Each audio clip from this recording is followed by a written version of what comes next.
آپ نے فرمایا فقر کا دور تھا اور جنید کے پاس اتنے پیسے بھی نہیں تھے کہ جنید اپنے بال ہی کٹوا لے، اور آپ فرماتے شریعت جتنی اجازت دیتی تھی نا میرے بال اس سے بھی بڑھ چکے تھے، لیکن میں معذور تھا، پیسے ہی نہیں تھے بال کٹوانے کے۔ فرماتے میں اسی حالت میں اپنے شیخ کی بارگاہ میں حاضر ہوا، آپ نے بال دیکھ کے فرمایا جنید جاؤ پہلے بال تو کٹواؤ۔ آپ فرماتے پیسے نہیں تھے لیکن عقیدہ مضبوط تھا، میں نے کہا اگر شیخ نے فرما دیا تو کوئی نہ کوئی راستہ نکل ہی آئے گا بال کٹوانے کا۔ آپ فرماتے میں دکان پہ چلا گیا، شیخ نے کہہ دیا راستہ نکلے گا ضرور۔ آپ فرماتے وہ کرسی پہ بٹھا کے نا کسی کے بال کاٹ رہا تھا، میں کھڑا ہو گیا، میں نے کچھ نہیں کہا، بال کاٹتے کاٹتے نا اس کی نظر مجھ پہ پڑی، میں نے السلام علیکم کہا، اس نے وعلیکم السلام کہا۔ تو آپ فرماتے میں نے کہا بھائی ظاہر ہے تیری دکان ہے، اسی سے تیرا گھر چلتا ہے، تو ظاہر ہے تو پیسے لے کے بال کاٹے گا، مفت تو نہیں کاٹے گا، تو میرے پاس تو پیسے ہے نہیں، چل اس طرح کر ہاں آج میرے اللہ کے لیے کاٹ دے۔ وہ آپ فرماتے جب اس نے یہ سنا نا تو نیچے آ گیا، میرا ہاتھ پکڑا دکان پہ لے گیا، اور اس طرح نہیں کیا جیسے ہم کرتے ہیں بھائی تیرے اللہ کے لیے کاٹ رہے ہیں اس لیے سب سے آخر میں کاٹوں گا، تو انتظار کر بیٹھ کے۔ فرماتے نہیں، جس کے کاٹ رہے تھے اس کو بھی کرسی سے اٹھا دیا، مجھے بٹھایا، میرا سر چوما اور بال کاٹنی شروع کر دی۔ اب روتا جائے بال کاٹتا جائے، بار بار یہ بات کہتا جائے ہاں ہاں میں نے بڑے بال پیسے لے کے کاٹے ہیں، آج پہلی بار میں بھی اپنے اللہ کے لیے کاٹ رہا ہوں۔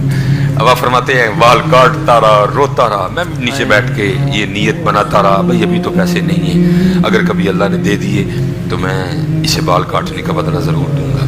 آپ فرماتے پھر وہ وقت آیا، خلیفہ وقت بھی مرید ہوا، ابو بکر شبلی مرید ہوئے، ابو بکر واسطی مرید ہوئے، عمرو بن عثمان مکی مرید ہوئے، بڑے بڑے مشائخ میرے مریدین میں شامل ہوئے۔ آپ فرماتے اللہ نے مجھے فقیری میں امیری دی۔ آپ فرماتے میں نے ایک تھیلی ڈالی بنائی، اس میں کچھ درہم ڈالے کچھ دینار ڈالے، اور لے کے نہ میں اس کی دکان پہ چلا گیا، بوڑھا ہو چکا تھا۔ آپ فرماتے میں نے السلام علیکم کہا، اس نے وعلیکم السلام کہا۔ آپ فرماتے میں نے کہا پہچانا؟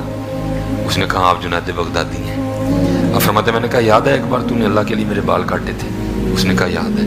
آپ فرماتے میں نے تھیلی آگے بڑھا کے کہا لے پھر یہ وہ بال کاٹنے کا بدلہ ہے۔ تو آپ فرماتے ہیں وہ مجھے اخلاص سکھاتے ہوئے آگے سے کہتا ہے جنید میں نے تو سمجھا تھا کہ آپ بہت بڑے صوفی ہو گئے ہیں، میں بھی آپ کا مرید ہو جاؤں، لیکن آپ کو تبھی تک تصوف کی ابتدا بھی نہیں آئی ہے۔ اور فرماتے میں بڑا حیران ہوا کہ بال کاٹنے والا اب تصوف پہ گفتگو کرے گا، یہ مجھے بتائے گا کہ تصوف کیا ہے، لیکن کیونکہ بڑے لوگ تھے حضرت جی، تواضع تھی۔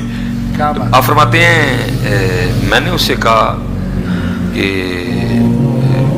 بھائی پھر کیا ہے اخلاص، تم بتاؤ مجھے اخلاص کیا ہے، میں تو تم نے میرے اللہ کے لیے بال کاٹے تھے، میں آج اس کا بدلہ لے کے آیا ہوں، تو کیا ہے اخلاص؟ تو فرماتے وہ مجھے آگے سے کہتا ہے اے جنید اخلاص یہ ہے کہ جو کام اللہ کے لیے کیا جائے پھر لوگوں سے اس کا بدلہ نہیں لیتے ہیں۔ یہ چیز نکل گئی ہے حضرت۔ اب لوگ کہتے ہیں جی میں کیوں کروں، میں کہتا ہوں بھائی اپنے اللہ کے لیے کرو، اپنے رسول کے لیے کرو، انہوں نے کہا ہے کرنے کو۔ بہت اچھے۔ بیوی کہتی ہے جی میں کیوں کروں، میں کہتا ہوں بھائی اللہ اور اللہ کے رسول نے کہا اس لیے کرو۔ بہت اچھے۔ خامن کہتا ہے جی میں کیوں کروں، میں کہتا ہوں بھائی اللہ اور اللہ کے رسول نے کہا اس لیے کرو۔